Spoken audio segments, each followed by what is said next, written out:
Presiden Prabowo menggeser Erick Thohir yang sebelumnya menjabat sebagai Menteri BUMN menjadi Menteri Pemuda dan Olahraga, menggantikan Dito Aryo Tejo.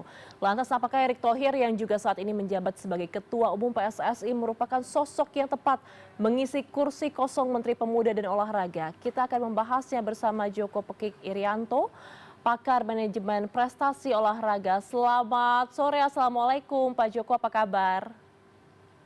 Waalaikumsalam warahmatullahi wabarakatuh. Mbak Ayu sehat? Sehat. Alhamdulillah. Terima kasih, sehat Pak.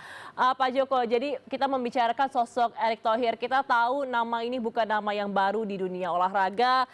Ia saat ini menjabat sebagai Ketua Umum PSSI, juga pernah menjabat sebagai Ketua Perbasi. Dalam level internasional juga masih mengantongi saham mayoritas klub sepak bola Amerika Serikat. Tapi menurut Anda, Pak, apakah Erick Thohir ini benar-benar sosok yang tepat untuk menjabat sebagai Menpora, menggantikan Dito Aryo Tejo?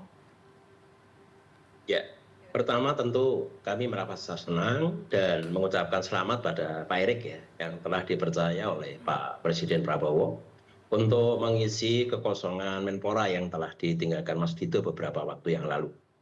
Kalau terkait dengan sosok Pak Erick ini memang bukan orang yang baru di dunia olahraga. Selain tadi banyak yang disampaikan oleh Mbak Ayu sebagai ketua Perbasi, kemudian beliau juga punya Mahaka, kemudian pernah sebagai ketua KOI ya,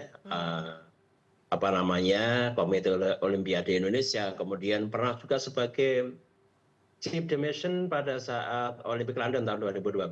Kemudian tidak lupa juga Pak Erick pernah menjabat sebagai ketua panitia penyelenggara Asian Games ke 2018 yang sukses membawa Indonesia pada peringkat keempat di Indonesia.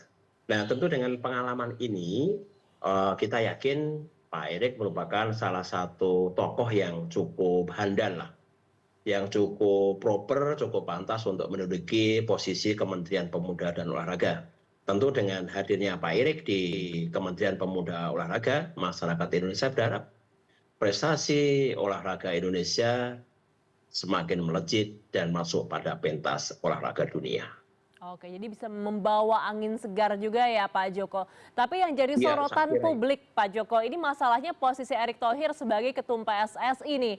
Karena meskipun sebenarnya tidak ada larangannya dalam undang-undang, tapi ada kekhawatiran yang cukup besar bahwa posisinya sebagai Menpora dan juga Ketua Umum PSSI ini bisa menimbulkan konflik kepentingan. Tadi kita sudah bertanya langsung kepada Pak Erick di Istana bagaimana tanggapannya terkait hal ini. Ia mengatakan akan mengikuti aturan dari FIFA begitu. Tapi kalau dari pandangan Anda seperti apa nih terkait potensi konflik kepentingan ini? Iya, memang secara normatif oleh karena beliau tuh sebagai Menpora kan menaungi semua cabang olahraga. Bahkan kalau kita lihat jumlah cabang olahraga di Indonesia yang menjadi anggota KONI itu sudah ada sekitar 70-an ya. Tentu kekhawatiran konflik of interest itu saya kira bukan tidak beralasan, tapi cukup beralasan ya. Oleh sebab itu maka nanti kita kembalikan pada Pak Erick bagaimana saya kira beliau punya komitmen yang bijak lah terkait dengan rangkap jabatan misalnya. Oleh karena kalau kita lihat dari regulasi perundangan yang berhubungan dengan kelembagaan pemerintah tidak ada rasanya yang melarang ya. Kemudian kita cek juga di statuta FIFA, PSSI, nampaknya tidak ada yang eksplisit melarang. Tapi tentu kembali pada konflik of interest. Kalau kita melihat beberapa waktu lalu kan kita punya jurisprudensi, contoh Pak Yainuddin Amali misalnya, pada saat beliau kepilih sebagai wakil ketua PSSI, kemudian beliau mengundurkan diri dari jabatan Menpora. Nah, tentu ini menjadi contoh barangkali yang tentu nanti bisa diambil sikap oleh Pak Erick Thohir secara bijaksana, dan kita yakin sosok Pak Erick mampu memilih alternatif yang terbaik tentu untuk kemajuan olahraga Indonesia di level dunia, tidak hanya pada cabang sepak bolanya saja. Saya kira itu yang kita tunggu nanti Pak Erick, saya kira punya satu komitmen yang utuh dan tentu akan mengambil sikap yang bijak terkait dengan rangkap jabatan di PSSI maupun di Kementerian. Baik, tapi kalau dari perspektif Anda saya ingin tahu Pak, bagaimana menurut Anda apakah memang lebih baik Erick Thohir ini mundur saja sebagai Ketua PSSI atau sebenarnya tidak apa-apa rangkap jabatan? Kalau menurut saya begini, agar fokus tentu kita berharap Pak Erick fokus pada Kementerian Pemuda Olahraga. Oleh karena kan tugasnya sangat kompleks di situ. Tidak sekedar membawa PSSI ke lolos Oke, Piala baik Dunia. Pak Tapi Joko, lebih dari itu, mohon maaf Pak ya. Joko, saya harus potong sebentar saja karena saat ini kita akan menyaksikan bersama konferensi pers dari Erick Thohir, Menpora yang baru. Dan olahraga adalah duta bangsa di dunia yang bisa mencerminkan kedidakyaan kita, kewibawaan kita, dan ini yang memang menjadi penting ke depannya. Dan secara itu juga olahraga kita tahu kita akan mendorong banyaknya kompetisi di daerah, di pusat untuk memutar yang namanya ekonomi yang ada di banyak tempat. Karena ini bagian juga pembukaan lapangan pekerjaan. Tentu hal-hal yang lainnya mengenai program kerja, SEA Games, dan lain-lainnya saya belum bisa lebih banyak mengupakan karena besok baru sertijab. Sehingga saya akan dulu rapim dengan para petinggi yang ada di Kemenpora, baru kita menyusun roadmap seperti apa. Dan kita cari bagaimana terobosan-terobosan di olahraga, karena penting sekali olahraga ini juga harus bersih, ya transparan, tanpa ada hal-hal yang selama ini stigma olahraga ini banyak hal yang kurang sehat. Nah ini yang kita akan dorong ke depan gitu.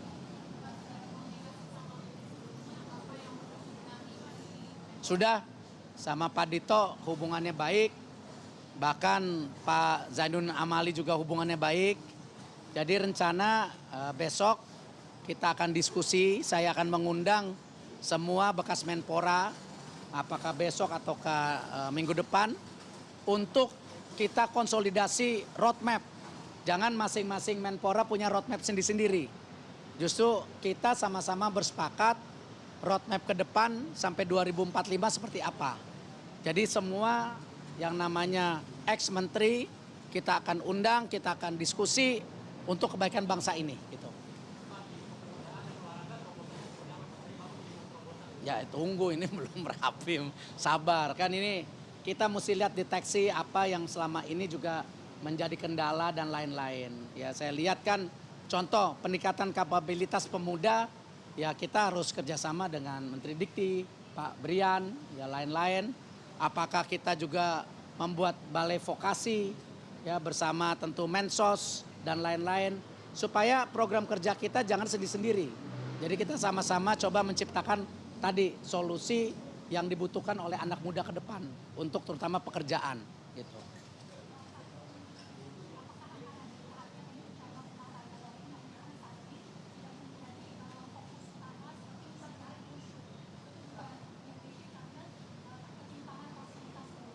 Bapak Presiden meminta kita olahraga harus fokus nanti.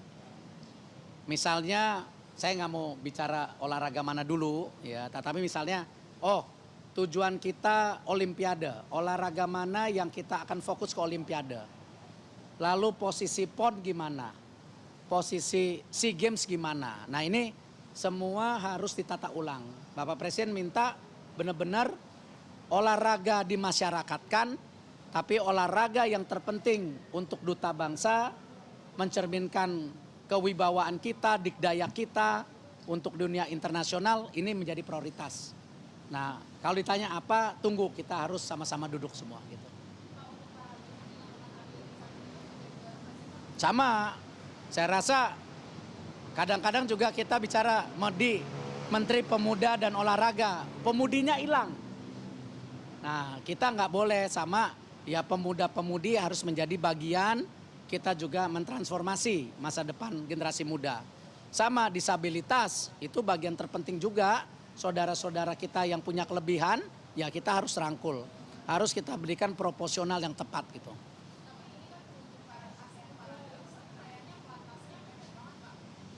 Ya kembali, saya belum duduk, nanti berikan saya waktu.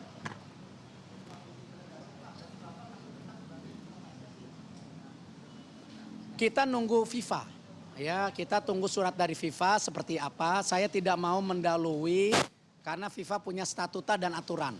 Ya, yang pasti kita akan lapor ke FIFA seperti apa. Nanti kita tunggu laporan dari sana gitu.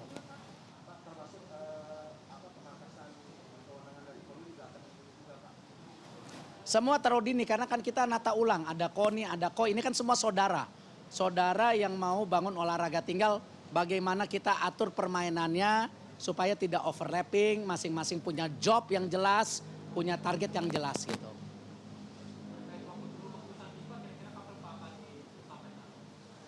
Enggak, itu FIFA otoritas lebih tinggi dari Kemenpora kalau urusan bola.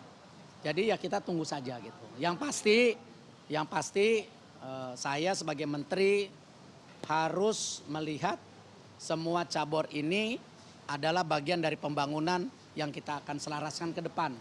Tetapi tadi pesan Bapak Presiden, skala prioritas juga harus mulai dilihat gitu.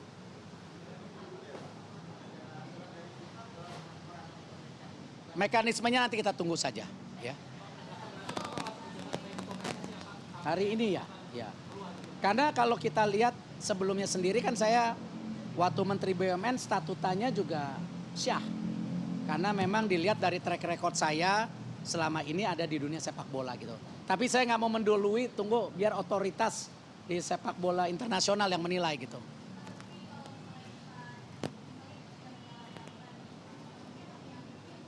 Terlalu dini saya nggak tahu, nanti suratnya belum dapat saya. Jadi saya tidak mau bicara lebih. Kenapa? Setiap cabur punya international federation-nya. Ya, tenis ada international federation-nya. Lalu juga, jadi ya itu ada aturan mainan semua gitu. Cukup? Ya.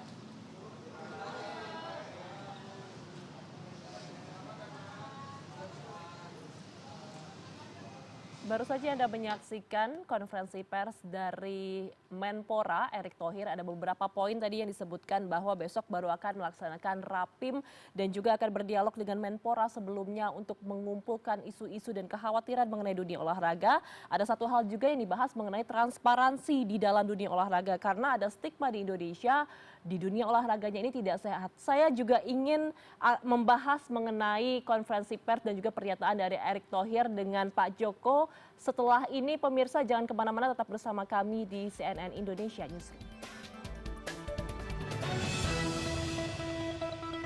Terima kasih Anda masih bersama kami dan kita masih bersama Pak Joko Pokik-Irianto, pakar manajemen prestasi olahraga. Pak Joko, terima kasih masih bersama kami di CNN Indonesia Newsroom. Sama-sama, Mbak. Pak Joko, jadi kita tadi baru saja mendengarkan, itu sepertinya adalah konferensi pers pertama ya dari Erick Thohir sebagai Menteri Pemuda dan Olahraga. Ada beberapa poin menarik, tadi salah satunya mengenai transparansi dalam dunia olahraga. Karena dunia olahraga ini harusnya menyehatkan tubuh, tapi ada stigma bahwa dunia olahraga di Indonesia justru tidak sehat, Pak. Tanggapan Anda seperti apa? Iya, saya kira pidato pertama dari Pak Erick yang cukup bagus dan luas ya. Saya mencatat ada 8 poin tadi, seperti yang telah disampaikan. Nah, terkait dengan stigma negatif ini memang menjadi satu catatan yang harus segera diurai. Apalagi Pak Erick punya pengalaman yang cukup luas lah terkait dengan manajemen di bidang kelembagaan olahraga. Stigma negatif itu apa? Misalnya kalau kita lihat terkait dengan apa tuh namanya match fixing misalnya di sepak bola. Kemudian di pertandingan-pertandingan lain yang sering terjadi kericuan penonton misalnya seperti itu. Nah, ini tentu menjadi bagian dari apa namanya upaya Pak Erick untuk bagaimana nanti bisa membersihkan bahwa olahraga itu memang rohnya adalah sportivitas. Sportivitas itu ya memang objektivitas, transparansi dan sebagainya. Nah, itu menjadi satu hal yang menjadi poin menurut saya yang akan menjadi program dari Pak Erick ke depan. Jadi saya kira cukup bagus Mbak, ada 8 poin yang saya catat untuk pidato Pak Erick pertama kali. Baik, cukup optimis begitu ya nadanya Pak Joko dari pidato tadi. Tapi kalau kita melihat sebenarnya ada tantangan yang bisa dibilang klasik begitu yang harus dihadapi, yaitu minimnya anggaran, Pak. Saya mencatat bahwa hanya 2,3 triliun rupiah saja untuk membina 73 induk organisasi cabang olahraga dan belum termasuk program kepemudaan. Nah, ini kan minimnya anggaran bisa berkesinambungan dengan minimnya prestasi. Bagaimana langkah yang harus diambil oleh Erick Thohir selaku Menpora yang baru saja dilantik untuk bisa menghadapi tantangan ini? Ya, saya kira ada 2 hal Mbak yang bisa dilakukan. Yang pertama adalah sesegera mungkin untuk menyelesaikan turunan perundangan Undang-Undang Nomor 11 Tahun 2022 tentang keolahragaan. Di situ ada 10 turunan perundangan, satu di antaranya adalah Perpres yang mengatur tentang dana perwalian. Oke. Nah, kalau Perpres dana perwalian itu bisa segera diterbitkan, saya kira Pak Erick nanti segera bisa mendorong karena turunan perundangan itu kan normanya 2 tahun setelah diundangkan kan. Diundangkan sudah tahun 2022, tapi sampai 2025 ini kan belum muncul Perpres dana perwalian. Kalau itu segera bisa didorong, ini menjadi satu alternatif untuk bagaimana bisa men-top up kekurangan anggaran dari APBN yang angkanya masih sangat kecil, kurang dari setengah digit dari APBN saya kira. Itu yang pertama. Kemudian yang kedua, dengan pengalaman beliau di BUMN, itu saya kira bisa membuat satu strategi pola bagaimana kita bisa menghidupkan kembali program Bapak Angkat untuk masing-masing cabang olahraga dari BUMN di nasional dan BUMD di daerah. Saya kira dua hal itu bisa segera untuk dilakukan untuk terobosan bagaimana kita mensiasati keterbatasan anggaran yang ada di Kementerian Pemuda dan Olahraga. Kita akan sama-sama menantikan apa saja gebrakan yang akan dilakukan oleh Erick Thohir selaku Menteri Pemuda dan Olahraga. Kita akan lihat bagaimana cara ia menghadapi tantangan-tantangan yang selama ini ada di dunia olahraga di Indonesia. Terima kasih atas analisanya Pak Joko Pekik Irianto, pakar manajemen prestasi olahraga. Selamat sore Pak Joko, sehat selalu. Assalamualaikum. Selamat sore, selamat sore penonton CNN.